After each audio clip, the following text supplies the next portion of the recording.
Shalom Bapak Ibu Saudara yang dikasihi Tuhan. Seri pengajaran hari ini berjudul Bagaimana Mengisi Waktu untuk Tuhan. Mengisi waktu untuk Tuhan berarti menggunakan hari hidup kita untuk melakukan kehendak Allah.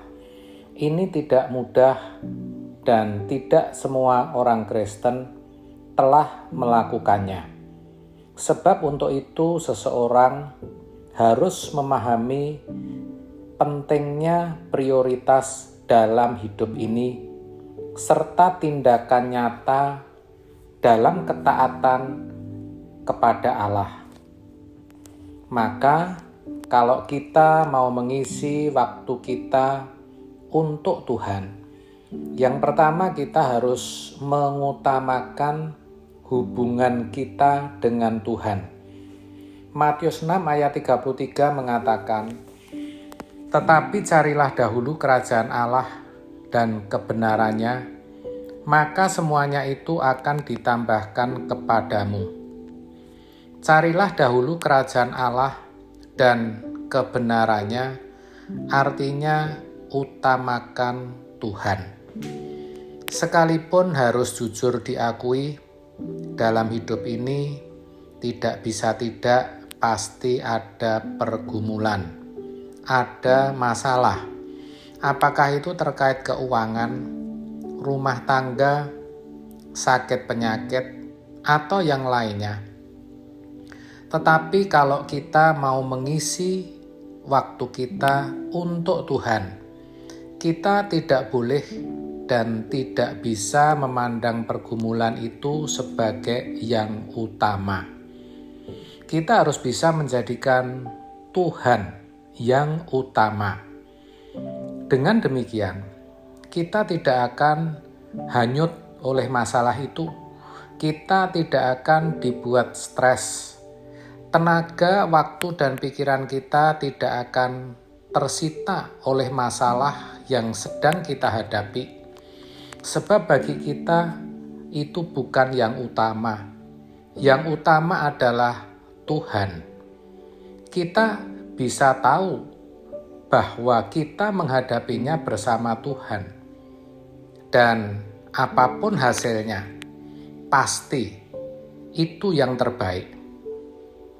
Memang mudah untuk berkata demikian kalau kita dalam keadaan aman.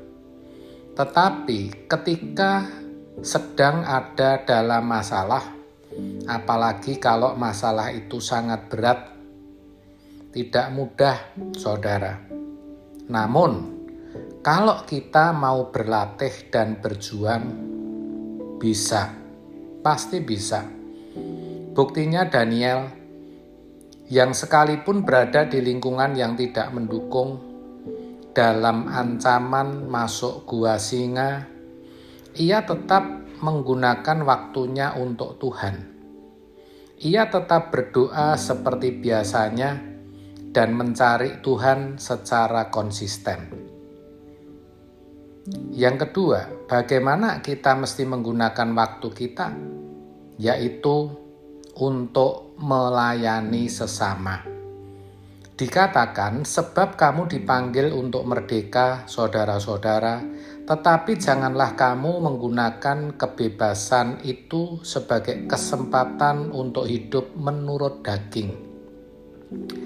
Tetapi layanilah seorang akan yang lain dengan kasih. Terkait hal ini kita bisa melihat bagaimana Tuhan Yesus sendiri memberikan teladan dengan melayani orang-orang di sekelilingnya, melalui apa yang Tuhan Yesus perbuat. Yang ketiga, gunakan waktu untuk mempelajari firman Tuhan. Mazmur 119 ayat 105, "Firman-Mu adalah pelita bagi kakiku dan terang bagi jalanku." Orang yang sedang mempelajari firman berarti ia sedang ada bersama-sama Allah. Sebab Allah berbicara melalui ayat-ayat Alkitab, mengajarkan kita segala sesuatu atau apa yang menjadi kehendaknya yang harus kita lakukan. Sesungguhnya kita sedang dituntun di jalan yang benar. Timotius kita tahu mendapat tuntunan dalam pelayanannya, sebab sejak kecil telah mempelajari kitab suci. Berikutnya adalah tetaplah berdoa. Sebab dengan berdoa berarti kita membangun persekutuan dengan Tuhan. Dengan berdoa berarti kita mengisi waktu kita bersama Tuhan. Dan itulah sebetulnya yang Tuhan inginkan. Kita bisa memiliki relasi dengan Dia secara patut sebagaimana yang Ia harapkan. Maka 1 Tesalonika 5 ayat 16-18 mengatakan, bersukacitalah senantiasa, tetaplah berdoa, ucapkanlah syukur dalam segala hal. Di sini kita melihat Rasul Paulus yang berdoa tanpa henti untuk jemaat dan setiap situasi, setiap pergumulan yang dihadapinya. Itulah sebabnya saudara, jangan pernah melewatkan hari tanpa berdoa. Dan yang terakhir, beritakanlah Injil. Dalam Markus 16 ayat 15, Tuhan Yesus berkata kepada mereka, pergilah ke seluruh dunia, beritakanlah Injil kepada segala makhluk. Memberitakan Injil itu bukan hanya tugas hamba Tuhan, gembala atau evangelis, tapi tugas semua orang percaya yang tentu mau mengisi waktunya untuk Tuhan.